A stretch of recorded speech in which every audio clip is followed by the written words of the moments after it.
Hello and welcome back to Mind Spark Physics. Today we will discuss about a very important topic of class 12th physics. The name of the topic is electrostatics. So मेरे प्यारे बच्चों, जैसा कि आप 11th pass out होकर आए हो, आपने बड़ी मेहनत की, आप पास आउट हुए, अब आप क्लास 12th में हो तो क्लास 12th की फिजिक्स का बेसिक टर्मिनोलॉजी या बेसिक कॉन्सेप्ट अगर आपको पता है तो आप उस चीज को और प्रॉपर वे पे अच्छे से कर पाओगे। बच्चों, ये क्लास 12th एक ऐसी क्लास है जहां से हमारा फ्यूचर डिसाइड होता है प्रॉपरली कि हम किन किन चीजों को करने वाले हैं। सो बच्चों, आज का जैसे ही मैंने टॉपिक का नाम बताया, the name of the topic is electrostatics. क्या नाम बच्चों टॉपिक का? तो टॉपिक का नाम है इलेक्ट्रोस्टैटिक्स। इसको सिंपली आप ये समझ सकते हो कि स्टडी ऑफ रेस्ट चार्ज या स्टैटिक चार्ज। अगर हम इसको और डिटेल में जाएं तो ये होता है is that branch of electrostatics is that branch of electricity. किसकी ब्रांच है बच्चों? इलेक्ट्रिसिटी की ब्रांच है। In which we study about static, या इसी चीज को हम कहते हैं नॉन मूविंग। स्टैटिक को हम किस नाम से जानते हैं बेटा? नॉन मूविंग के नाम से भी जानते हैं, नॉन मूविंग चार्ज। तो ये चीज क्लियर हुई। क्या है electrostatics? Electrostatics is that branch of electricity in which we study about non moving charge. Clear है? अब अगर ऐसा है कि हम नॉन मूविंग चार्ज के बारे में बात कर रहे हैं तो चार्ज आया कहां से, कैसे डेवलप हुआ और किन किन चीजों की वजह से ऐसी चीजें हुई। तो बेटा सबसे पहले हम अगर अपने नेचर की बात करें कि हमारे नेचर के पास क्या है, तो हमारे नेचर के पास दो चीजें मेन हैं। पहला तो मैटर है नेचर के पास, दूसरा रेडिएशन। मैटर है और क्या है बेटा? रेडिएशन। अगर मैटर की बात करोगे, क्योंकि हमें यहां पर डिस्कस करना है प्रॉपर्टीज ऑफ मैटर के बारे में, ना कि रेडिएशन के बारे में। तो अगर हम मैटर की बात करें तो मैटर के पास मास होता है, शेप होता है, शेप है तो इसका साइज भी होता होगा, साइज है तो वॉल्यूम भी होगा, मोमेंटम होगा, then it also has kinetic as well as potential energy। तो अगर मैटर की बात करें तो मैटर के पास mass, shape, size, volume, momentum, kinetic and potential energies होती हैं। वहीं अगर रेडिएशन की बात करें तो रेडिएशन के पास वेवलेंथ और क्या होगा? वेवलेंथ इंपॉर्टेंट है क्योंकि वेवलेंथ होगी तभी तो आगे चीजें होंगी। वाइब्रेशन एंड एनर्जी, क्योंकि बिना एनर्जी के कोई भी चीज मूव नहीं कर सकती। अब ये जो मैटर है, क्या मैटर कोई फोर्स अप्लाई करता है किसी चीज पे? हाँ, आपने 9th-10th में पढ़ा है। अगर मैं इस ब्रैकेट में आ जाऊं, यहां आप देखोगे 9th-10th में पढ़ा है कि अगर दो मासेस आसपास हैं तो G इक्वल होता है small g m1 m2 upon r square. पहले से पढ़ के रख चुके हो आप। देन आपने एक चीज और पढ़ी है F इक्वल m इंटू ए। तो फोर्स तो कहीं ना कहीं पे लग रहा है, पर किस रीजन से लग रहा है? क्या प्रॉपर्टी है मैटर की जिसकी वजह से ये मैटर फोर्स को अप्लाई कर पा रहा है? क्यों अप्लाई कर पा रहा है? देखो, फिजिक्स एक ऐसा सब्जेक्ट है जहां पर जब तक दिमाग में क्या और क्यों के क्वेश्चन नहीं आएंगे, when you ask how it will happen and what is the reason behind it, then you will discuss about 90% of physics in your daily life. अगर अपनी डेली लाइफ में फिजिक्स को उतारना है तो उसके लिए हमें उस हिसाब से क्वेश्चन करने पड़ेंगे, उस हिसाब से हमें उनके आंसर ढूंढने पड़ेंगे।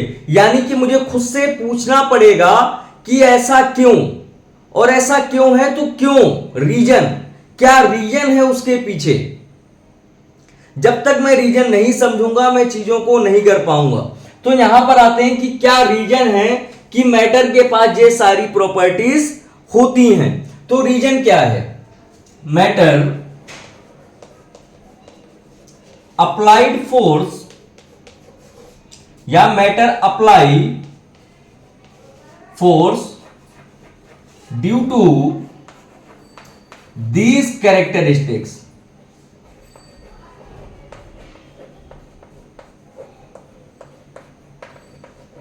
मैटर क्यों फोर्स अप्लाई करता है, क्या रीजन है, क्या कैरेक्टरिस्टिक्स हैं, किन कैरेक्टरिस्टिक्स की वजह से मैटर फोर्स को अप्लाई करता है। सबसे पहला बेटा मास, फॉर अप्लाइंग ग्रेविटेशनल फोर्स। पहली कैरेक्टरिस्टिक्स क्या है उसकी, मास। मास होगा तो मास की वजह से ही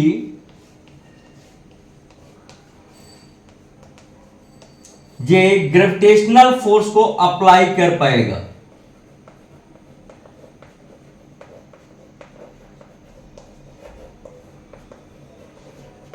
mass for applying gravitational force. और क्या है, दूसरा है बेटा इलेक्ट्रिक चार्ज। दूसरी प्रॉपर्टी क्या है मैटर की, दूसरी प्रॉपर्टी है इलेक्ट्रिक चार्ज। अच्छा साहब ये तो समझ में आया कि मास की वजह से ग्रेविटेशनल फोर्स लगता है, इलेक्ट्रिक चार्ज की वजह से क्या होता है। इलेक्ट्रिक चार्ज जो करता है ये है फॉर अप्लाइंग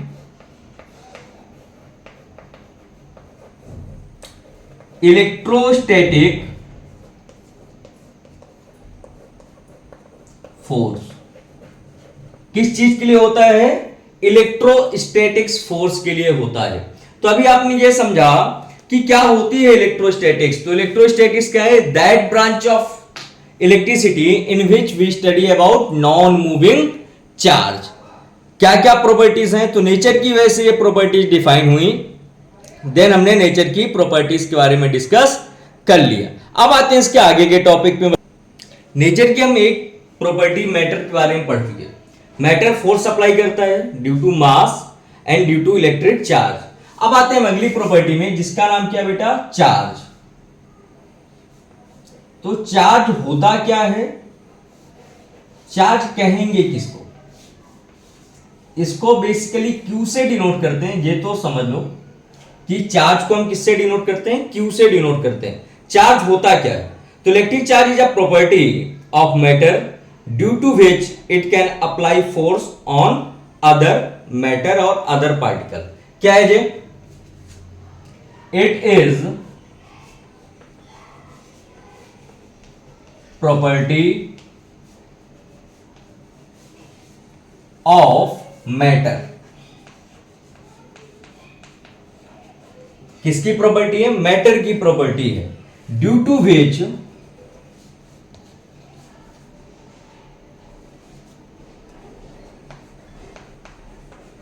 इट अप्लाई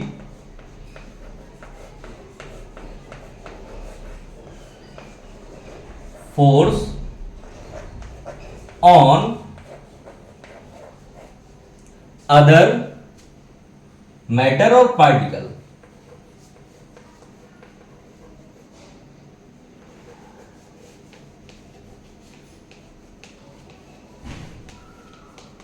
एक तो ये प्रॉपर्टी हो गई, ये डेफिनेशन हो गई, it is a property of matter due to which it apply force on other matter और पार्टिकल। दूसरी क्या है, क्या यही डेफिनेशन है, नहीं ये वन नहीं है।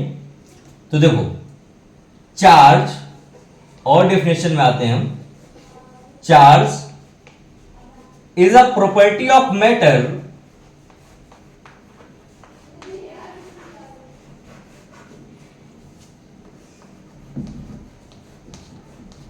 Due to which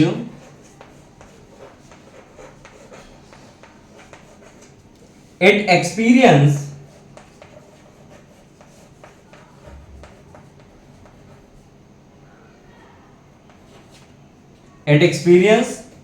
electric and magnetic force। एक ये डेफिनेशन हो गई।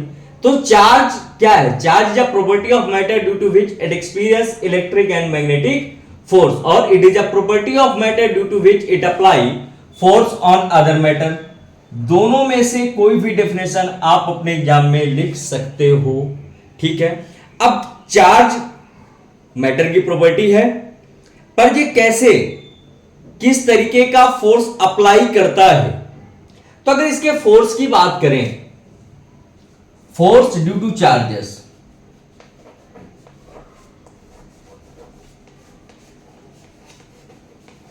फोर्स ड्यू टू चार्ज, किस टाइप का फोर्स ये अप्लाई कर सकता है या एक्सपीरियंस करता है? तो सबसे पहला जो फोर्स है वो है अट्रैक्टिव फोर्स।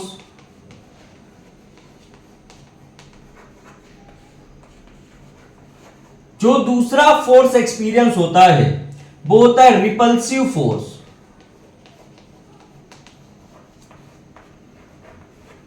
अब दोनों फोर्स कब और कैसे अप्लाई होते हैं इसके लिए समझते हैं। सबसे पहले हम ये जान लेते हैं कि चार्ज कितने टाइप का होता है। टाइप ऑफ चार्ज में आते हैं बच्चों। जब टाइप की बात करते हैं तो there are two types of charge. Number first positive, number second negative. दो टाइप का चार्ज होता है, एक होता है पॉजिटिव, दूसरा होता है नेगेटिव। अब अगर फोर्स की बात करें, जब भी डिफरेंट चार्ज होंगे,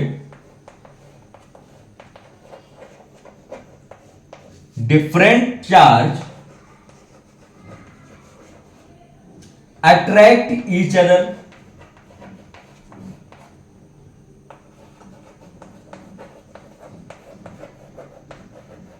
डिफरेंट चार्ज क्या करेंगे बेटे? एक दूसरे को अट्रैक्ट करने का काम करेंगे, मतलब यहां पर अट्रैक्टिव फोर्स लगेगा।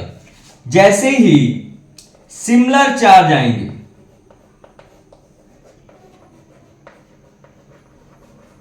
Repel each other,